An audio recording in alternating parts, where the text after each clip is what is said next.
Daily beloved brethren in Christ, loving greetings to you in the Prince of Peace name of our Lord and Savior Jesus Christ. Today, August 9th, 2025, Saturday, Holy Trinity Church Ministries presents Daily Manna. Today's subject, Whose Battle?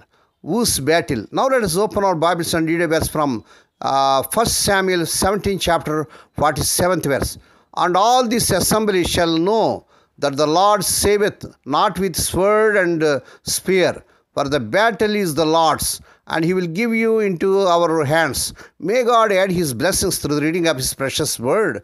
Dear children of God, saints of God, let this point be settled, that the battle is the Lord's, and we may be quite sure of the victory, and of the victory in such a way as will best of all display the power of God.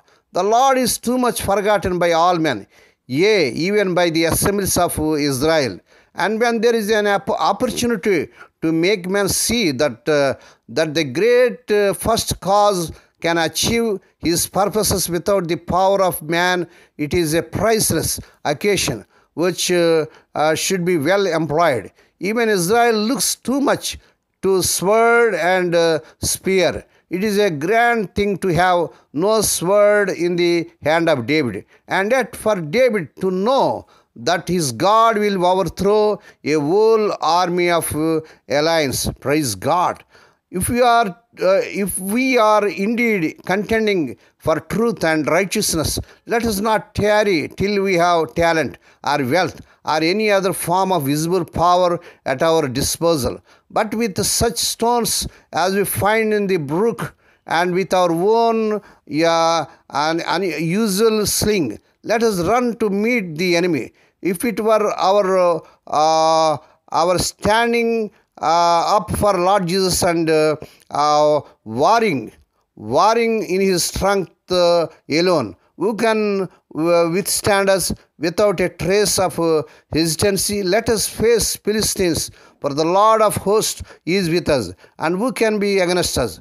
Praise God. May God bless these few words. Now let us pray. Dear Heavenly Father, Holy Father, we thank Thee and praise Thee for this peaceful morning that was given to us to come to Thee and to meditate upon Thy word. Bless those that are listening daily and regularly. Bless those that are sharing Thy word to their friends and beloved ones. Lord, we pray for those who are celebrating their wedding anniversaries and birthdays today. Lord, bless them and crown them, Lord, with the of mercy, grace, and gladness. Perform a new thinking in their life. Fulfill their heart's desires. Lord, we pray for the sick and suffering. Lord, let thy healing virtues surge through the bodies. As you pledged, I am the Lord that healeth thee. So, Lord, fulfill their promise toward the people. Have mercy upon them. Lord, we pray for those who are in great agony because of the loss of our ones in their family. Spirit of the living God, thou art the God of our comfort, comfort them, console them. Lord, we pray, let the childless and couple children in the powerful name of our Lord Jesus Christ. We ask the Lord that this week the unemployed youth may be given employment beyond their eligibility. Lord, we pray, let the unmarried youngsters get married in this month, they desire, in Lord Jesus' mighty name. Lord, we pray for the children as they are going out and coming in throughout this day. Deliver them from all dangers and accidents. Give them safe journeys. We commit all these things into the mighty hands. We ask them, giving the thanks in the Prince of Peace name of our Lord and Savior Jesus Christ. Amen.